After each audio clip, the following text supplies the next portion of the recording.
இந்த நான் யார் என்பது மிகப்பெரிய தேடலுக்கு உள்ளானவர் பகவான் ரமணர். அவருடைய வாழ்க்கையினுடைய நிகழ்வுகளைத்தான் இன்றைக்கு நாம் இங்கே பார்க்க இருக்கின்றோம். அதற்கும் முன்னால் இந்த நான் யார் என்ற கேள்விக்கு ஒரு விளக்க உரையை திருமூலர் கொடுத்திருக்கிறார்.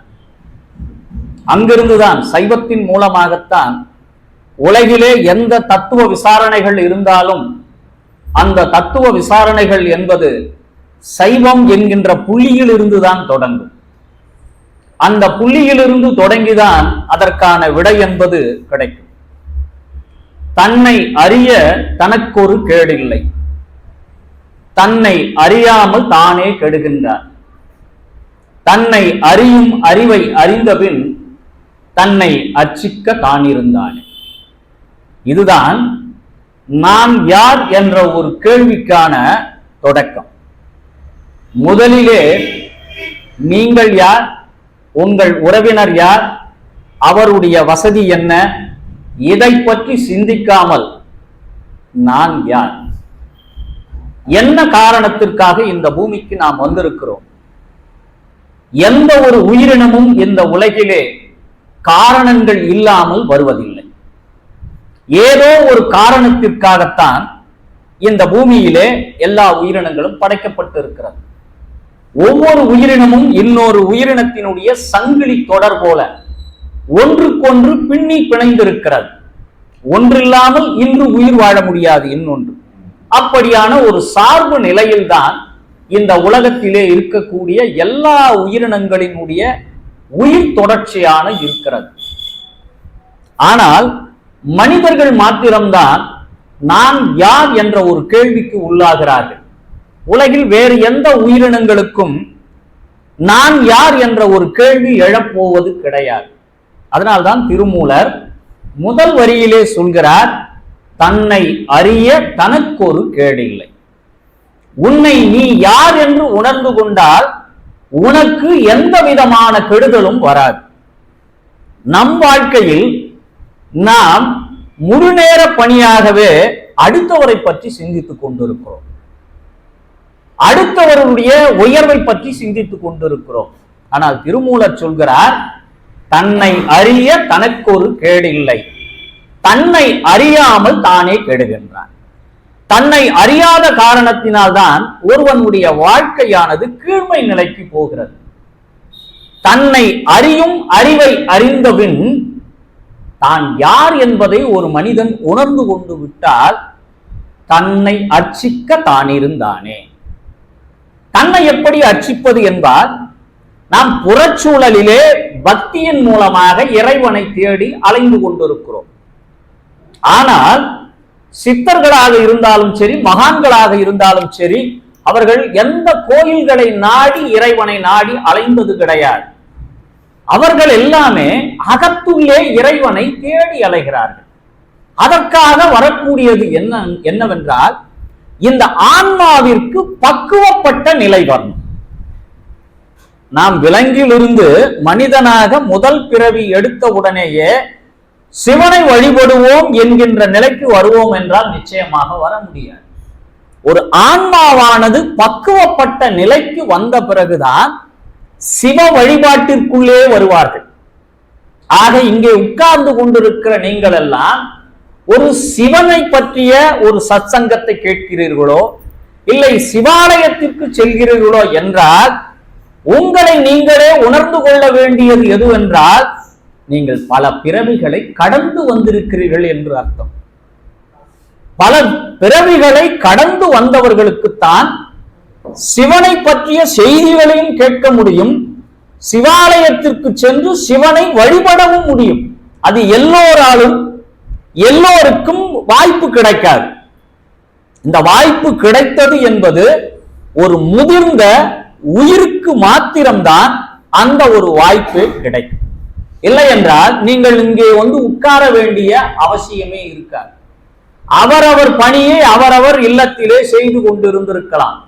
ஆனால் இந்த சத்சங்கத்தின் மூலமாக சிவனது பெருமையை கேட்பதற்காக இங்கே நீங்கள் உட்கார்ந்து கொண்டிருக்கிறீர்கள் என்றால் நீங்கள் அனைவருமே பல பிறவிகள் மூலமாக அடைந்த புண்ணியத்தால் மாத்திரமே இங்கு வந்து உட்கார இயலும். அப்படி தன்னை அறியக்கூடிய ஆற்றல். தன்னை அறிதல் என்றால் என்ன? தன்னை அறிதல் என்பது முதல் கேள்வி. இந்த மண்ணிலே நாம் ஏன் பிறப்பெடுத்தோம்? முதல் நம் மனதிலே எழக்கூடிய கேள்வி, இந்த மண்ணிலே ஏன் பிறப்பெடுத்தோம்? ஏன் இந்த தாய்க்கும் இந்த தந்தைக்கும் நாம் மகனாக பிறந்தோம்? வேற எந்த ஊரிலாவது பிறந்திருக்கலாம், வேற எந்த நாட்டிலாவது பிறந்திருக்கலாம். ஆனால் இந்த ஊரிலே இந்த தாய் தந்தையருக்கு மகனாக நாம் பிறக்க வேண்டிய அவசியம் ஏன் ஏற்பட்டது? சரி, பிறந்து விட்டோம்.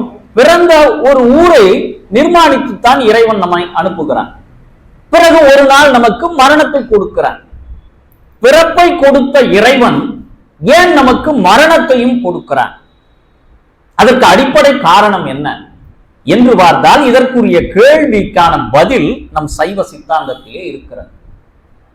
அதாவது இறைவனாக இருந்தாலும் சரி, உயிராக இருந்தாலும் சரி, ஆணவம், கண்மம், மாயை என்று சொல்லப்படுகின்ற அந்த மும்மலங்களும் அனாதி காலத்திலே இருந்தது. அதற்கு ஒரு கால வரையறை கிடையாது. இந்த காலத்திலே தோன்றியது என்று ஒரு கால வரையறை இவற்றிற்கு கிடையாது. இப்படி அனாதி காலத்திலே இருந்த உயிருக்கு அனுபவம் ஏற்படவில்லை. அனுபவம் ஏற்பட்டால்தான் இறைவனுடைய திருவடி பேற்றை அடைய முடியும். அப்படி இறைவனுடைய திருவடி பேற்றை அடைய வேண்டும் என்றால், இந்த அனுபவம் பெற வேண்டும் என்றால், இதற்கு உடல் என்று ஒன்று தேவைப்படுகிறது என்பதை இறைவன் தீர்மானிக்கிறார். அந்த தீர்மானித்த பிறகுதான் நமக்கு உடலை கொடுக்கிறான். எல்லோருக்கும் ஒரே மாதிரியான உடல் தான். யாருக்கு எங்கு கண் இருக்கிறதோ அங்குதான் இன்னொருவருக்கும் கண் வைக்கிறான். இப்படி ஒரே மாதிரியான உடலமைப்பை கொடுத்த இறைவன் ஒரு 2 விடயங்களிலே நமக்கு வேறுபாட்டை வைக்கிறான். ஒன்று, நம்முடைய கைரேகை. எத்தனை கோடி மனிதர்கள் பிறந்தாலும் அத்தனை கோடி மனிதர்களுக்கும் கைரேகை ஒத்து போகாது. ஆக படைப்பினுடைய ரகசியம் அது. எல்லோருடைய கண்ணினுடைய விழியினுடைய அளவு ஒருவரை போன்று இன்னொருவருக்கு இருக்காது. அதனால்தான் அரசாங்கம் கூட நமக்கு அந்த ஆதார் கார்டு கொடுக்கும் போது என்ன பண்றாங்க, கைரேகையை பதிவு பண்றாங்க, கண்ணினுடைய விழியை படம் எடுக்கிறாங்க. இது எங்கிருந்து தொடங்குகிறது என்றால், இறைவனுடைய படைப்பின் மூலமாக உருவார்கள். எத்தனை கோடி மனிதர்கள் பிறந்தார்கள், எத்தனை கோடி மனிதர்கள் இறந்தார்கள். ஆனால் இறந்த மனிதனுக்கும் பிறந்த மனிதனுக்கும் நிறைய வித்தியாசத்தோடு தான் இந்த படைப்பு நிகழ்கிறது என்றால், படைக்கக்கூடிய அந்த இறைவன் எவ்வளவு பேரறிவு படைத்தவனாக இருக்க முடியும்? எவ்வளவு வித்தியாசங்களை இந்த மண்ணிலே இந்த மனிதர்களுக்கு இறைவன் படைத்து அனுப்புகிறார். அப்படி அனுப்பப்படுகின்ற இந்த மனிதன் விரைவிலேயே இறைவனுடைய திருவடியை அடைய முடியுமா என்றால், ஒரு சில பேருக்கு திருவடி பேரு கிடைக்கிறது, ஒரு சில பேருக்கு திருவடி பேரு கிடைக்கவில்லை. காரணம் என்னவென்றால், அவரவர் செய்கின்ற வினையின் பொருட்டுத்தான் நமக்கு பிறப்பே கிடைக்கின்றது. ஆக இந்த நான் யார் என்ற ஒரு கேள்விக்கான தொடக்கம், அதற்கான விடையை முதலிலே திருமூலர் நமக்கு கொடுத்துட்டார். அதற்கடுத்து மேற்கு வங்காளத்திலே இருக்கக்கூடிய ராமகிருஷ்ண பரமஹம்சர் அவர்தான் முதலாக தன்னை பற்றிய ஒரு தேடலுக்குள் வருகிறார். நான் எதற்காக இந்த பூமியில் பிறந்தேன், என்ன நோக்கத்திற்காக இந்த பூமிக்கு வந்திருக்கிறேன், என்ன செயலை செய்ய வேண்டும் என்று அவர்தான் முதலிலே தொடக்க உரையை கொடுக்கிறார். நான் யார் என்ற கேள்விக்கான உரையை அவர் கொடுக்கிறார். அதற்கடுத்து வந்த பகவான் ரமணர் அந்த கேள்வியை தேடி தேடி அந்த கேள்விக்குரிய விடையை கண்டுபிடித்தவர் யார் என்றால் பகவான் ரமணர் தான். நான் யார் என்ற ஒரு கேள்விக்கான விடையை நமக்கு அவர் மாத்திரம் கண்டுபிடித்து யாருக்கும் சொல்லாமல் செல்லவில்லை. கண்டுபிடித்த அந்த உண்மைகளை எல்லாம் நம்முடைய சீடர்களுக்கு அவர் கொடுத்தார். தன்னுடைய சீடர்களுக்கெல்லாம் அந்த நான் யார் என்ற கேள்விக்கான விடையை விரிவுரையாக நிகழ்த்தி அந்த சீடர்களுக்கு கொடுத்ததின் மூலமாகத்தான் அந்த பதில்கள் எல்லாம் நம்மிடம் வந்து சேர்ந்தன. இந்த பகவான் ரமணர் எங்கு பிறந்தார்?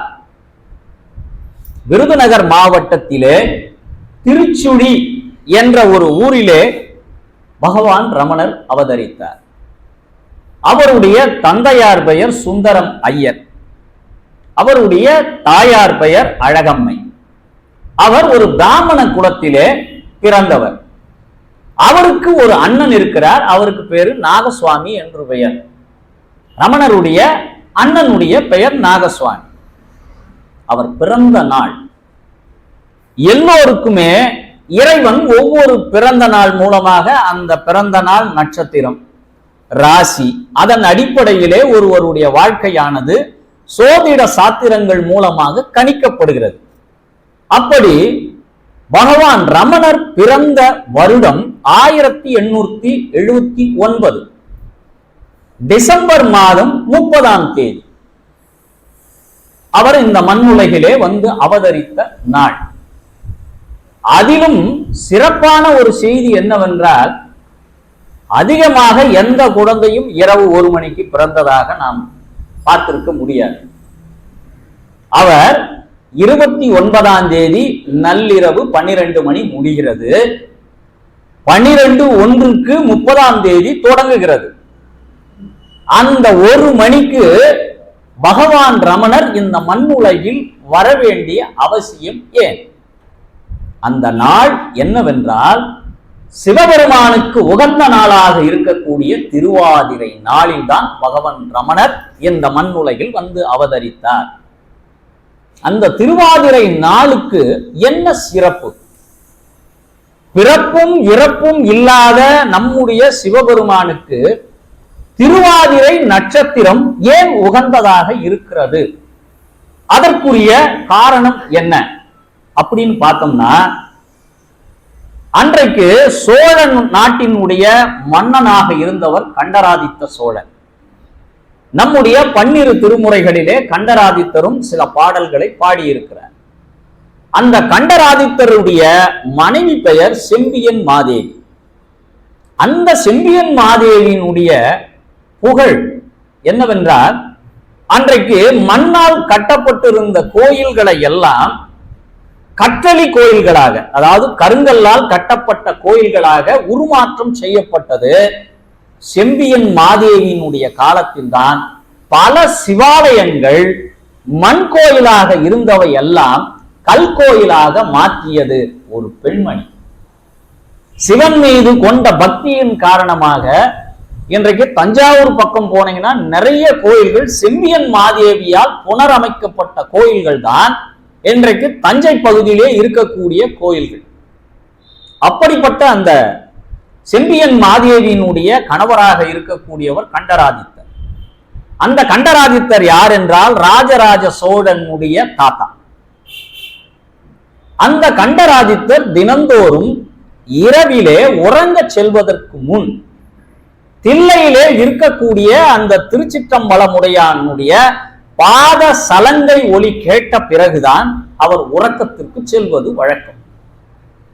தினந்தோறும் எல்லா பூசைகளும் முடித்துவிட்டு அந்த இரவினுடைய கடைசி பூஜை முடிந்தவுடன் அவருக்கான அந்த பாதை சலங்கை ஒலி, சிவபெருமானுடைய ஒலியானது அவருக்கு வந்து கேட்கும். கேட்ட பின்னால் தான் அவர் உறக்கத்திற்கு செல்வது வழக்கம்.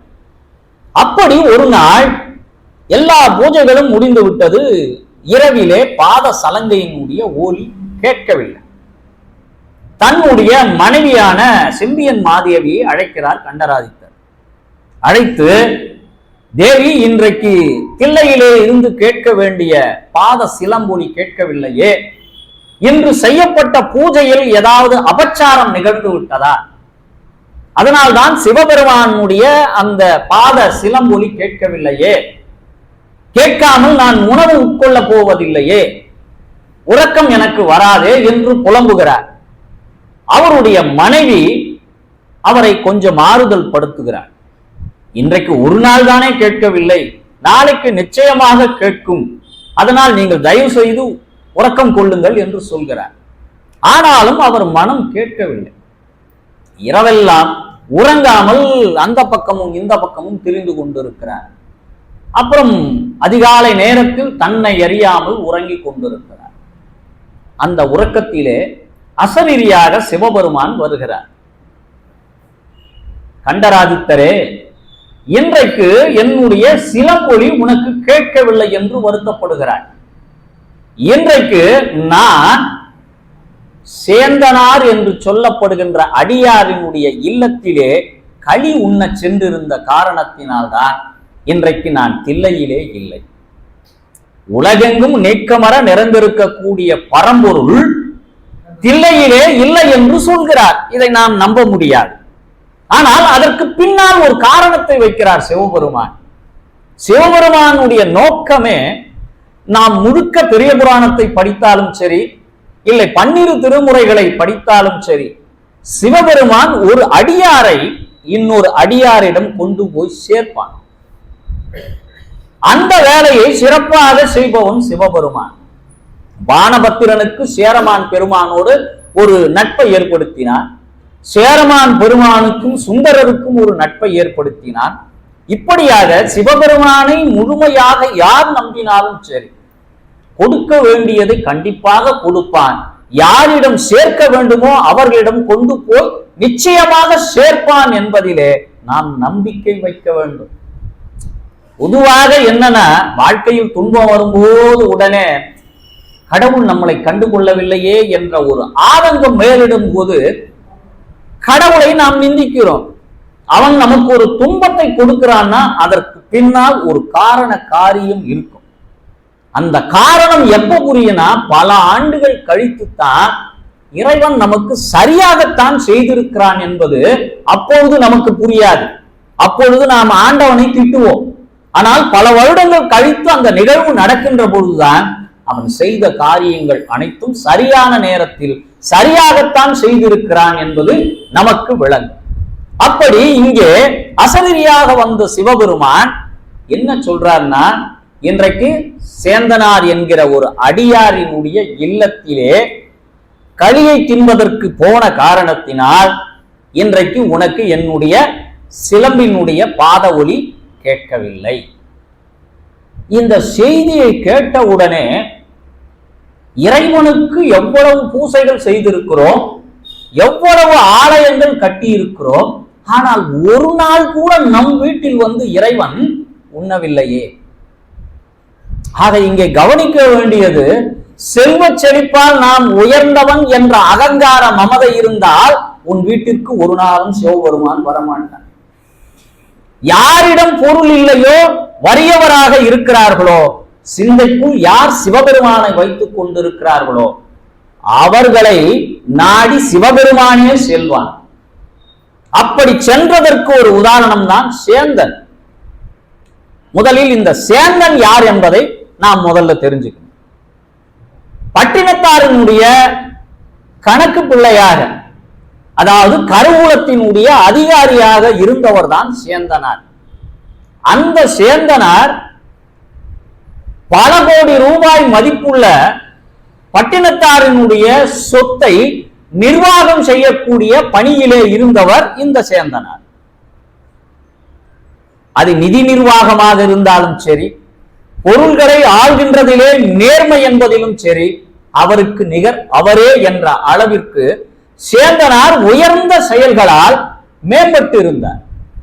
மருதவாணன் என்ற தன்னுடைய மகன் கொடுத்த ஒரு பேழையிலே காகற்ற ஊசியும் வாராதுதான் கடைவழிக்கே என்ற அந்த ஓலை சுவடியை படித்த பிறகுதான் பட்டினத்தார் கோவணம் கட்டிக்கொண்டு துறவர நிலைக்கு போகிறார். அப்படி துறவர நிலைக்கு போனவர் தன்னுடைய கருவூல அதிகாரியாக இருக்கக்கூடிய சேந்தனாரை அழைத்து, என்னுடைய மொத்த சொத்துக்களையும் இந்த மக்களுக்கே கொடுத்து விடுங்கள் என்று சொல்லிவிடுகிறார். அவருடைய சொத்து எப்படி இருக்கும் என்றால், ஒரு 10க்கு 10 அறை இருக்கிறது என்று வைத்துக் கொள்ளுங்கள். ஒரு 10க்கு 10 அறை இருக்கிறது என்றால் அந்த 10க்கு 10 அறை முழுக்க வெறும் தங்கமாக இருக்கும். இன்னொரு 10க்கு 10 அறை இருக்கிறது என்றால் முழுமையாக வைரம் இருக்கும். இன்னொரு அறையிலே வைடூரியம் இருக்கும். இப்படி விலை உயர்ந்த அந்த பொருட்கள் எல்லாம் வெளிநாடுகளில் இருந்து வியாபாரம் செய்து இவர் கொண்டு வந்து சேர்த்து வைத்திருக்கிறார். இப்படி சேர்த்து வைத்த சொத்துக்கள் எல்லாம் காதற்ற ஊசியும் வாராதுதான் கடைவழிக்கே என்ற வார்த்தை மூலமாக இவையெல்லாம் நாம் நம்முடைய உயிரை கடை தேற்றுவதற்கு இவையெல்லாம் பயன்படாது என்ற காரணத்தினால் அவர் துறவு நிலைக்கு போகிறார். துறவுக்கு சென்றவர் இதையெல்லாம் மக்களுக்கே கொடுத்து விடுங்கள் என்று சேந்தனாரிடம் சொல்லிவிட்டு செல்கின்ற பொழுது சேந்தனார் என்ன பண்றார்னா மொத்த சொத்துக்களையும் மக்களுக்கே கொடுத்துடுறார். கொடுத்த உடனே அன்றைக்கு சோழ மன்னன் என்ன பண்றான், இவ்வளவு பெரிய கஜானாவை நீ அரசனுடைய அனுமதியை பெறாமல் மொத்த பேருக்கும் கொடுத்ததுனால என்ன ஆச்சுன்னா சேந்தனாரை கொண்டு போய் சிறையில போட்டுறான். இந்த சிறையில் போடப்பட்ட சேந்தனாருக்காக பட்டினத்தார் விநாயக பெருமானை வேண்டுகிறார். கை விலங்கிட்டு அவர் சிறையிலே இருக்கிறார். விநாயக பெருமான் சிறைக்கு சென்று அவருடைய கை விலங்கை ஒடித்து அவரை காப்பாற்றி கொண்டு வருகிறார். கொண்டு வந்தவர் எங்கே இருக்கிறார் என்றால் அந்த சிதம்பரத்தினுடைய எல்லையிலே இருக்கக்கூடிய ஒரு கிராமத்திலே விறகு வெட்டுகின்ற தொழிலை செய்து வருவார். நீங்க திருவிளையாடல் படம் பார்த்தீங்கன்னா அதுல சிவாஜி ஒரு பாடல் பாடிட்டு வருவார் விறகு வெட்டியா. அந்த விறகு வெட்டியினுடைய கேரக்டர் எதுனா இந்த சேந்தனாருடைய கேரக்டர் தான் அந்த படத்துல சிவாஜி நடிச்சிருப்பார். தினந்தோறும் அதாவது ஒரு கருவூலத்துக்கே அதிகாரியாக இருந்த அவர் மக்களுக்கு கொடுத்து விடுங்கள் என்று சொன்ன உடனே இன்றைய கருவூல அதிகாரியாக இருந்தால் என்ன செய்வார், தனக்கு தேவையானவற்றை ஒதுக்கி கொண்டுதான் மக்களுக்கு கொடுத்திருப்பார். ஆனால் அவர் பட்டணத்தார் ஒரு வார்த்தை கூட உனக்கு கொஞ்சம் எடுத்துக்கொள் மற்றவற்றை மக்களுக்கு கொடு என்று அவர் சொல்லி இருந்தால் இவர் கொஞ்சம் எடுத்துட்டு இருப்பார். ஆனா பட்டினத்தார் என்ன சொன்னாரு, எல்லாவற்றையும் மக்களுக்கு கொடுத்து விடுன்னு சொன்னதுனால இவர் தனக்குன்னு எதுவுமே எடுத்துக்கல. எடுத்துக்கொள்ளாமல் ஒரு நேர்மையான அதிகாரியாக இருந்ததினால் அவருக்கு துன்பம் வந்து சேர்ந்தது. இப்போ சிதம்பரத்தினுடைய எல்லையிலே ஒரு குடிசையை அமைத்துக் கொண்டு வாழ்ந்து கொண்டிருக்கிறார். வாழ்ந்து தினந்தோறும் விறகு வெட்டு செல்வது இவருடைய வழக்கம். அப்படி விறகு வெட்டி வருகின்ற அந்த விறகினை விற்று அதில் வரக்கூடிய பணத்தை பெற்றுக்கொண்டு தினந்தோறும் மதியம் ஒரு அடியாருக்கு உணவிட்டுதான் இவர்கள் உண்பதை வழக்கமாக வைத்துக் கொண்டிருந்தார்கள். இப்ப அடுத்து தன்னுடைய அடியாருக்கு துன்பம் கொடுக்கணும்ல, அதுதானே அவர்களுடைய திருவிளையாடல். துன்பம் கொடுப்பதனுடைய நோக்கம் எதற்கு என்றால் இந்த அடியாரை உலகிற்கு காட்டணும். துன்பத்தை தாங்கக்கூடிய மனப்பக்குவம் என்னுடைய அடியார்களுக்கு உண்டு என்பதை உணர்த்தவும் இந்த அடியாரை உலகத்தினுடைய பார்வைக்கு கொண்டு செல்ல வேண்டும் என்ற நோக்கமும் தான் சிவபெருமான் அடியாருக்கு துன்பம் கொடுப்பதனுடைய நோக்கம். எப்பவுமே நமக்கு துன்பம் நெருங்கி கொண்டிருக்கிறது என்றால் சிவபெருமான் அருகில் வந்து கொண்டிருக்கிறான் என்று நாம் புரிந்துக்கணும். துன்பம் வந்துடுச்சேன்னு சொல்லிட்டு நம்மளை கடவுள் கைவிட்டுட்டான் அப்படின்னு நீங்க நினைச்சீங்கன்னா உண்மையாவே கைவிட்டுருவான். துன்பம் வருகின்ற பொழுது இறைவா நீ என்னுடைய அருகில் தான் இருக்கிறாய், கண்டிப்பாக நீ எனக்கு இந்த துன்பத்திலிருந்து விடுதலை தருவாய் என்று முழுமையான நம்பிக்கையை வைக்கணும். நாம அங்கதான் சரிக்கிறோம். 99% சரியா போறோம். கடைசியா அந்த 100வது இடத்துல போய் இந்த கடவுளை நம்புறது வேஸ்ட்னு விளைக்கிறோம்.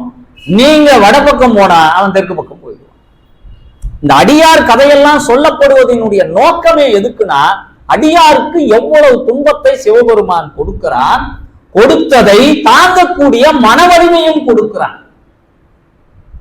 அப்படி 2 நாட்கள் சரியான மழை. இந்த மழையினால் விறகு வெட்ட செல்ல முடியல காட்டுக்கு சேந்தனாரால்.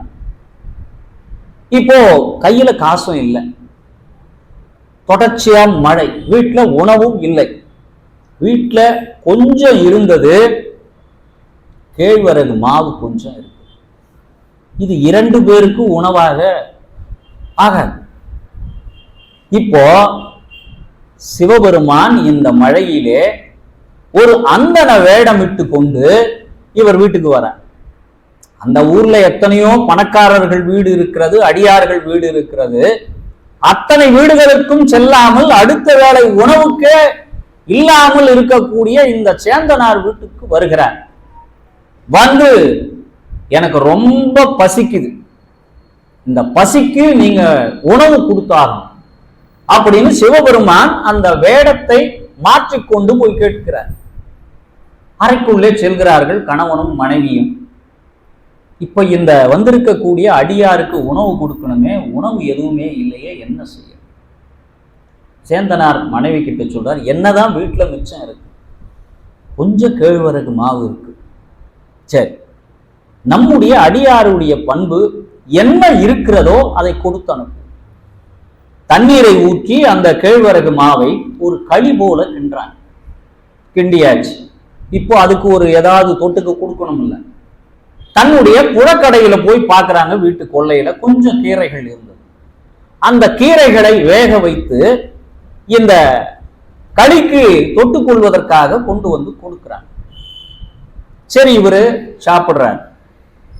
சாப்பிட்டு சுவையற்ற அந்த உணவை சிவபெருமான் என்ன சொன்னார்னா, இவ்வளவு அருமையான உணவை என் வாழ்நாளிலே நான் உண்டதில்லை, அவ்வளவு சிறப்பாக இருக்கிறது இந்த உணவு, ஏதாவது மிச்சம் இருந்தால் கொஞ்சம் கொடுங்கன்னு கேட்கிறார். அங்க இருக்கிறது கொஞ்சம், அதில் கொஞ்சத்தை இவருக்கு கொடுத்துட்டாங்க, மிச்சம் கொஞ்சம் வச்சிருக்கிறாங்க. அந்த மிச்சம் இருக்கிற உணவையும் குடுன்னு கேட்கிறார். நாமளா இருந்தா என்ன பண்ணுவோம்? இப்பதான் கொஞ்சம் கொடுத்தோம், நாங்க சாப்பிட்றதுக்கு வேணாமா அப்படின்னு தானே கேட்போம். ஆனால் சிவனடியார்கள் ஒருபோதும் அப்படி சொல்ல மாட்டார்கள் என்பதை உலகுக்கு உணர்த்த வேண்டும் என்பதற்காக சிவபெருமான் கேட்கிறார். மிச்சம் இருக்கிற உணவையும் கொடுங்கன்னு கேட்கிறார். அந்த மிச்சம் இருக்கிற உணவையும் வாங்கி கொண்டு அடுத்த வேளை உணவுக்காக சிவபெருமான் கிளம்பிடுறார். இப்போ அந்த இரவு முழுக்க இருவரும் பட்டினி. அந்த ஒரு இரவு பட்டினி தான் இன்றைக்கு சேந்தனாரை பற்றி நாம் இங்கே பேசுவதற்கு எதற்கு காரணமாக இருக்கிறது என்றால், அன்று அவர்கள் கண்ட பட்டினி தான் இன்றைக்கு அடியார் பெருமக்களிலே அவர்கள் உயர்ந்த நிலையில் இருக்கிறார்கள் என்பதற்கு சான்றாக அமைகிறது. சாப்பிட்டவர் அதோட போயிருக்கலாம் இல்ல, போனவர் என்ன பண்ணாரு, சிதம்பரத்துக்குள்ள போயிட்டார். அவருடைய அந்த தில்லைக்குள்ளே சென்று விடுகிறார்.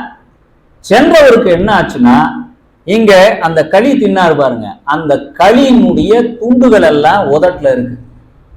அங்க களியை சிந்தி விட்டுட்டார். சிந்தி விட்டுட்டு இவர் உள்ள போயிட்டார். மறுநாள் காலை கதவு திறக்கப்படுகிறது. அர்ச்சகர்கள் வர்றாங்க. பார்த்தா எங்க பார்த்தாலும் களி சிந்தி கிடக்குது, பெருமானுடைய வாயில களி இருக்கு.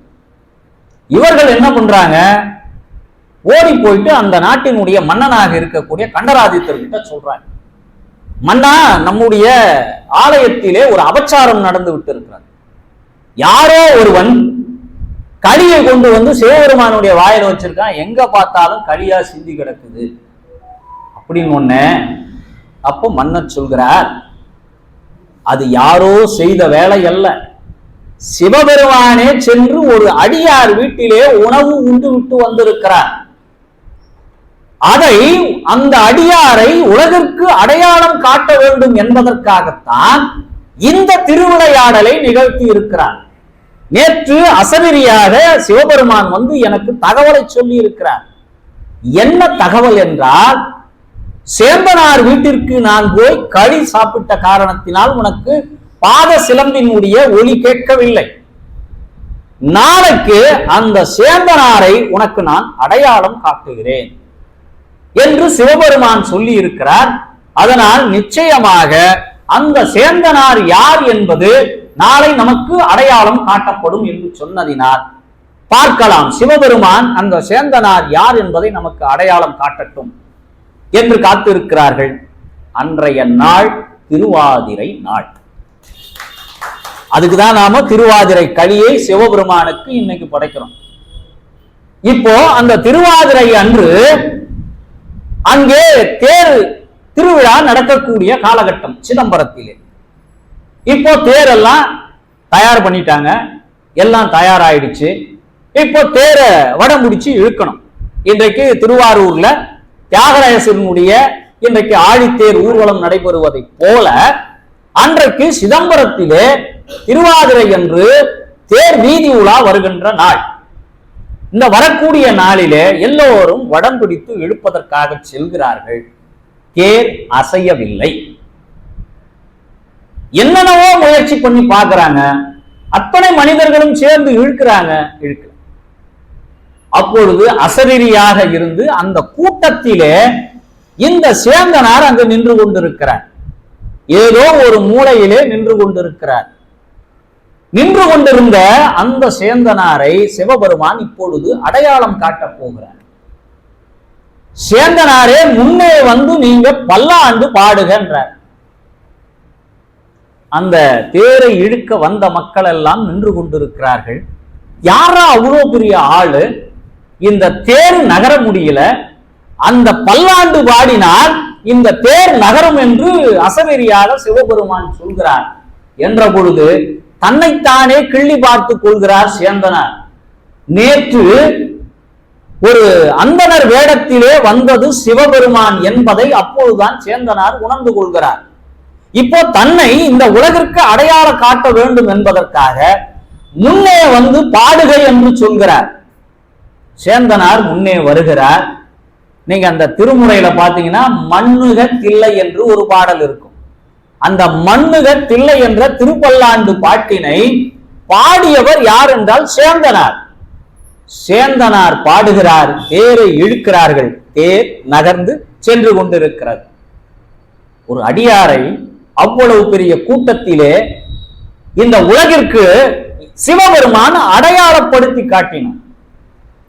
அதனால்தான் நமக்கு வறுமையும் சரி துன்பங்களும் வருகின்ற பொழுது உலகிற்கு ஒரு நாள் இறைவன் நம்மை அடையாளம் காட்டுவான் என்ற ஒரு உறுதிப்பாடு நம்முடைய எண்ணத்திலே இருக்கும். அப்படி எண்ணத்திலே இருந்தால் சேந்தனாரை போல நாமும் இந்த உலகிற்கு முன்னால் ஒரு அடியாரால் சிவபெருமானால் அடையாளம் காட்டப்படுவோம். இந்த சேந்தனார் தேருக்காக பாடிய அந்த நாளில், திருவாதிரை நாளில்தான் பகவான் ரமணர் இந்த மண்ணுலகிலே அவதரித்தார் என்பதற்காகத்தான் அந்த திருவாதிரையினுடைய சிறப்பினை உங்களுக்கு சொன்னேன்.